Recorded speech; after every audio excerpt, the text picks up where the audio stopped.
Hello and welcome to The Knowledge, where we bring you amazing facts about the world's biggest football clubs. This week, well, you've probably guessed it, we're talking about those European giants, Liverpool. But before we get started, a little bit of housekeeping. Make sure you hit that subscribe button and the little bell notification so you don't miss another great talkSPORT video.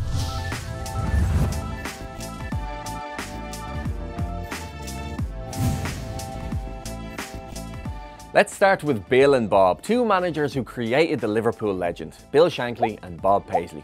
Shankly created the Liverpool superpower, taking them from Division II strugglers in 1959 to the dominant force in English football in his 15 years in charge. Shankly led the Reds to win 3 First Division championships, 2 FA Cups, 4 Charity Shields and 1 UEFA Cup. He even is the reason Liverpool wear all red kits, changing their strip in November 1964 because he felt they'd be more intimidating. Shankly was succeeded in 1974 by his longtime assistant Bob Paisley OBE, a Liverpool legend who spent 44 years at the club as a player, captain, coach and finally manager. He won a staggering 20 trophies in 9 seasons as boss. That's 2.2 trophies per season, a success rate only beaten by a certain Pep Guardiola. He was the first manager to win 3 European Cups and has since been joined by Carlo Ancelotti and Zinedine Zidane. By the time he retired in 1983, Liverpool were the dominant force in English football and continued to rack up trophies under his successor, Joe Fagan. Anfield, one of the world's most iconic sporting venues, Liverpool's fortress since 1892 and the home of the famous Kop Stand. Know where the name Kop originates?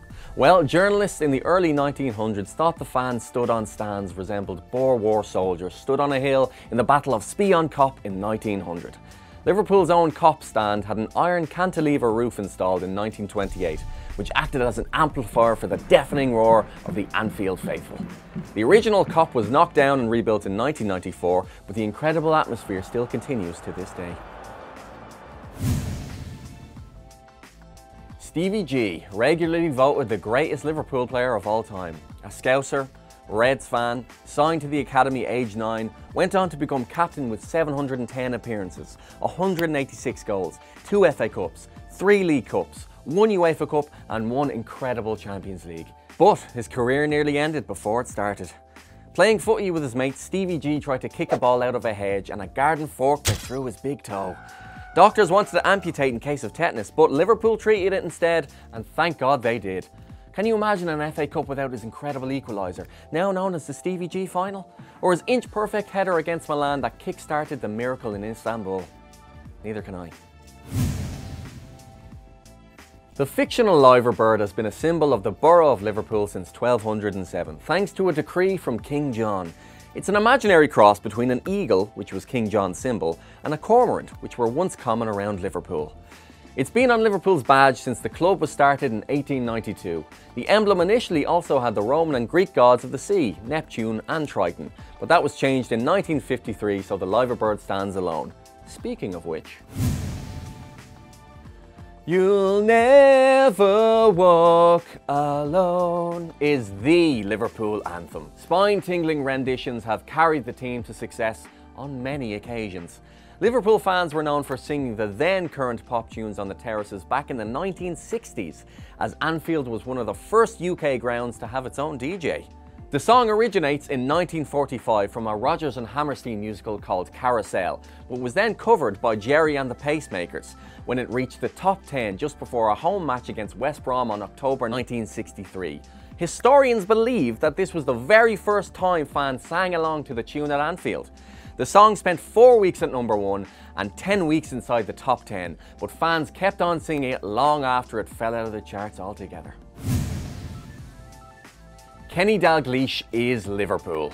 Fighting Stevie G for the title as their greatest ever player, 172 goals, a genius with the ball at his feet. To be sensational on the pitch is one thing, to do it again in the dugout takes something special. Aged just 34 and in the aftermath of the Heysel Stadium tragedy, the Scot became the first ever player manager in English football. His first season ended with a league and cup double, both over rivals Everton. By the time he'd finished his first stint as Reds boss, Dalglish had brought Anfield 9 league trophies, 3 FA Cups, 5 League Cups, 2 Super Cups and 3 European Cups. That is why he's known on Merseyside as the King. Liverpool may be known as the Reds today, but their original strip was actually blue and white quarters. They changed to red and white in the early 1900s before Shankly opted for all red as he felt doing away with the white trim made them seem more intimidating. Well, he was right. Shankly also installed the famous "This is Anfield" sign to instill fear in the opposition players.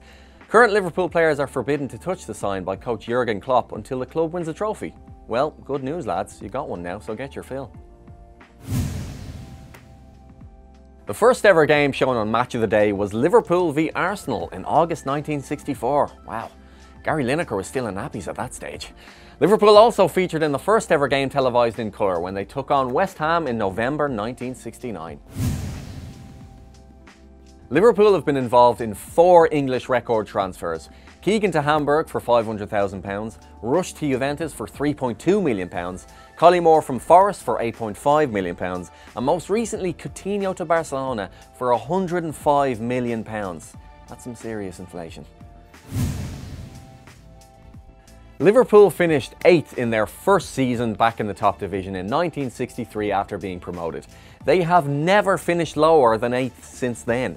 But Liverpool's 18 league titles were all first division trophies. They haven't won the league since 1990, a wait of 29 years that came so close to ending in 2019 when Jurgen Klopp's side finished the season with 97 points. Next year's your year, lads.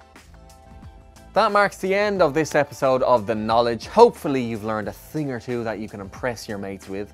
But if there's any facts that we've somehow forgotten, please put them in the comments down below. We'd love to hear from you. In the meantime, make sure you hit the subscribe button so you see all of our future episodes and any other videos from talkSPORT. I'll see you next time.